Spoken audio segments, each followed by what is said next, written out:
Small disclaimer, as always, all gear presented was bought by me. I own the gear, so I can bash it and praise it however I want. Normally I shoot a6600 and I'm quite happy about that camera. Before I got a 6400 Canon 200D and I decided to switch to this one. It's quite comfortable. There is a lot of juice in the battery. You can shoot for like 3 hours. I got, I guess, 7 lenses for this one. So the Sigma Trio, kit lens, Samyang 12mm, and long Sigma for wildlife photography, and also Sigma MC11 adapter. I also got a small rig cage and this small rig culture locator. But sometimes I mean, I'm quite happy about the camera and the lenses, and to be honest, I think I could live with that camera for a really long time. Of course, YouTube pushes me to buy full frame camera because full frame camera is the best. You shoot full frame because it's shallow depth of field and low light capabilities and all that good stuff. But to be honest, I would say it's bullshit, but we may say, okay, full frame cameras are for pros and let's leave it like that. But sometimes even with this one, I feel like it is too big. Sometimes when I'm just going for a walk and I have to take this one, it is too big and I think like, oh come on, I have to drag it. Even if I take one lens, and my favorite focal length is something about 40-50 millimeters, so in most cases I would take Sigma 30 because it's 45 on APS-C. But even then, sometimes I take 56 because it's smaller. Even then, the body is too big to put in the pocket of my jacket. So I have to take a neck, a leash. I got a big design one, and sometimes it's really annoying, especially if we take bikes or a scooter. It's just annoying. And yes, I can take the sling and put the camera in the sling with more lenses, but then in most cases it ends up with just not taking camera out because I'm too lazy. So instead of buying full frame camera, I was searching for something smaller. I was thinking that maybe there are smaller APS-C cameras, but that seems not to be the case. Point and shoot, I'm not a big fan of those, and especially some point and shoots don't have all modes I like manual mode and aperture priority mode, which I use the most, like 90% of the time.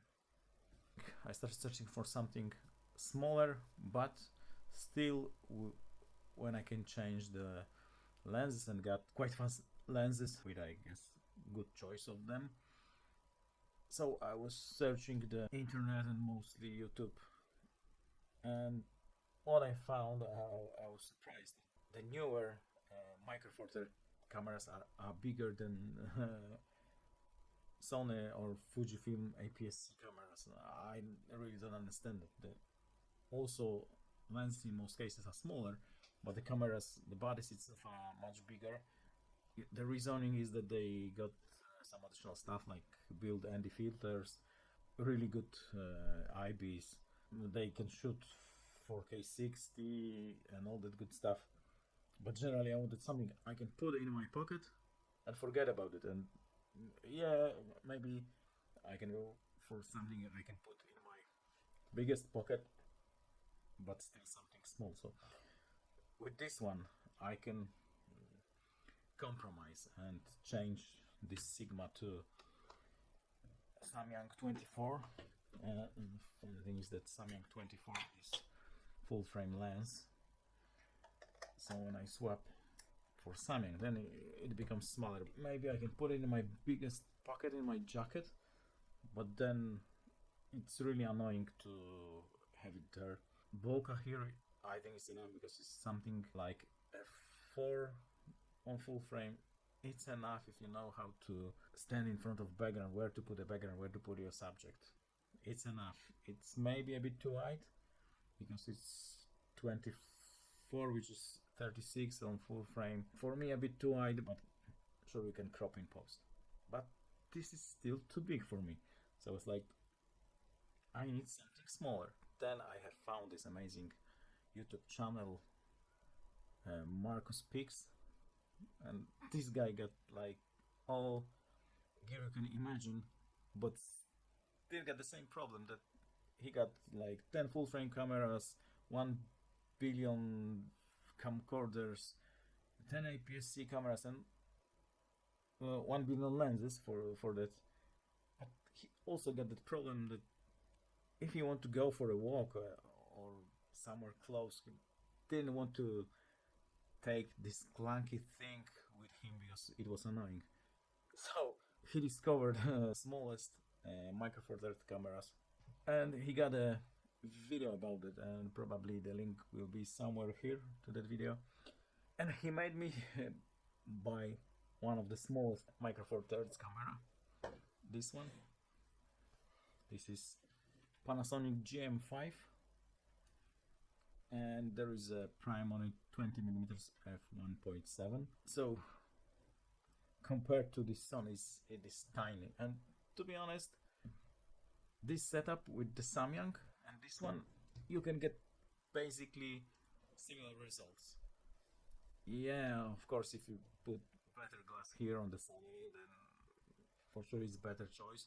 There is a 24 megapixel sensor and there is 16 megapixels, and this one is really old, so dynamic range is not that good as in Sony. But still, if you want to snap some photos when you walking with your kids or you are in the forest and you see something pretty, whatever, it's enough. But actually I also got this one because I got this as a body only, and I wanted to buy this lens. There was a kit setup, this body with this lens, so the price was basically the same as this lens new. It is in really good condition, so it was no brainer to get a body with 2 batteries, charger, and this lens. And I also got this kit lens, and the kit lens is 12 to 32, and it got image stabilization in it, so it is quite nice and versatile. Of course, it's slow, but generally it is really small because you got Sony kit with the same focal length, and it is like much bigger. The diameter is like 1.5 of this one, and image quality of this one I think is better than the Sony. I'm not sure about the stabilization, but probably same quality. Anyway, so I got those 2 bodies, and also another reason to get 2 small bodies is because my kid likes to shoot photos, because I shoot photos, so of course he would be like his daddy, so he want to shoot them too. So 2 bodies, I got 3 batteries, probably got another one because the battery life is not that great, although it's not really bad. And each of us can have his own camera and shoot whatever he wants, and we can swap lenses. Probably we would get some additional ones. So basically, this camera seems to be ideal for such scenario when you want to put the camera in your pocket and still got a good quality photos.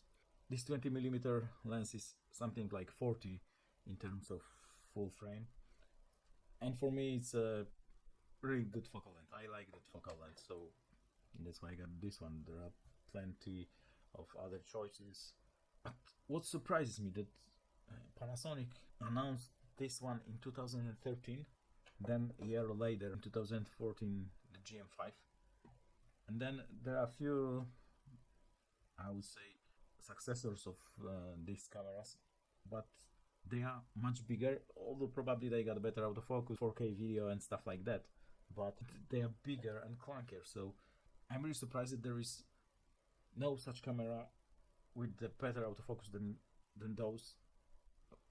Better, maybe better EVF, and I would probably buy it if it would be available to buy. But I had to buy those used, and it was not easy to buy, especially this one. I have to bid for this on eBay. Fortunately, it was from Germany, so today shipping. For GM1, there are like 4 GM1s to buy in Poland, maybe 6 used. But generally, Marcus was really hyped about those, and I guess I got hyped too. But the reality is not as amazing as you may think. But it is still, in my opinion, it is still worth having this camera. The GM5 for me is better because it got EVF. I like shooting through the viewfinder or the EVF. This one doesn't. But my kid like it because he likes to shoot with the screen, probably because he shoots on his tablet, on cell phones in general. So he's fine without having the viewfinder, although I think he should have one in the future to learn how to shoot. And the prices of those are also quite crazy because this thing you can buy between 150 and 400 euros. Depends if you get body only, kind of the lens attached, stuff like that. This one is cheaper, starts from 100 euros up to 300. Also depends on the lens. What are the pros? Of course, size. It is much smaller than the smallest APS-C or one of the smallest APS-C you can get. And also lenses for micro four thirds are much smaller and cheaper in most cases. So the size of these two cameras is amazing. Of course, you can get really fast glass for them, but this glass is bigger. So if you want to downsize, then it is stupid to put such a big lens on such a small body. But there are options. Funny thing is that the shutter speed of this camera goes up to 1/16,000th of the second, so it's just 4 times faster than Sony APS-C. But the caveat is that the base ISO here is 200 and here is 100, so basically it can shoot twice as fast as Sony. This one seems to be crippled on purpose by Sony to push you into the full frame realm. Also, both got really good touch screens. I mean, in case of image quality, maybe they are just 6 and 7 years old, so what you can expect, but the touch functionalities are really good. Much better than Sony, because Sony got only touch autofocus. Of course, those cameras got some cons, and I think the biggest con is the autofocus. It is contrast based autofocus system, which is not the best. So it's like totally different story than the Sony or any modern camera. So there are situations when you totally miss focus, or you cannot get automatic focus. The good thing is that the manual autofocus got automatic magnification and focus picking, so it's really easy to use manual focus. But if you want to shoot your kids and they are running fast, it might be a problem to shoot something. And also, what is missing, minimum shutter speed. Yeah, of course, it's like pro grade camera thing, so I wasn't expecting this. Especially if you shoot kids running, you need like 1/200 or faster shutter speed, and here you can only get it by using the manual mode. So definitely that's the con. And also the handling is not the best because it's so small that I have to keep it with my like 3 fingers. It can just slip from your hand, so I have to additionally invest in the peak design leash to not break it. But the pro of the smaller size is that for the 8-year-old kid, for his small hands, it's just like ideal size. He's just having that in his hands and using all those controls easily, so he's happy about the size of the camera. For handling, it is not the best, although it is not annoying. you can easily get used to it, and the touch screen is quite nice, so it's not a problem. Here are additional two custom buttons. Here is one custom button, and also you got a side menu with custom functions you can customize, so it is surprisingly good. This camera is going to permanently live in my pocket. I would only take it out to dump the photos to my computer and charge the batteries. Before, when I'm going somewhere, I was thinking, oh, maybe I should take a camera, maybe I could snap some photos, but then when I thought, oh jeez, I have to take this clunky one, which is still not that clunky, I was like, maybe next time. And with this one, even today we were going somewhere twice, I was like, just automatic grab, put it in my pocket, and I got camera with me. And it is still, I think, much better quality than the cell phone. Maybe iPhone can shoot better photos than this. I don't know. I don't have iPhone, so I'm not sure. I've seen people competing with a full frame with iPhone, so maybe I prefer camera when I can swap lenses. Other cons, the EVF is 6 years old, so the quality is not the best, but it's still usable. Of course, the small con is lack of flip screen. So if you're shooting something low, then it's really annoying because you can use the EVF or the screen. The small con is lack of live HDMI outputs. If you shoot video, there is no HDMI output. The official story is that they wanted to prevent overheating, but I guess they wanted to protect their more expensive models from being cannibalized by the small beauty. And I was surprised at one thing that I went somewhere in the evening to shoot some night photos, and I wanted to attach Arca Swiss plate here, and I was surprised because the lens is below the level of the body, so it was not easy to attach Arca Swiss. Basically, this plate I'm not able to attach it because I would damage the lens or the lens mount. I found one that I can move the screw to the front, and I was able to attach it, but then it was ridiculous because it was protruding the body by 10 centimeters. So I guess there are smaller Arca Swiss plates for this, but I was just surprised and not prepared. So I guess I have to buy a small one. Although we got one cheap or two cheap tripods, when we can either attach directly or there is some custom plate which can fit here. But you have to be prepared that you won't be able to use it. So I like it that much that I started thinking about buying some additional lens, like maybe 45, which is 90.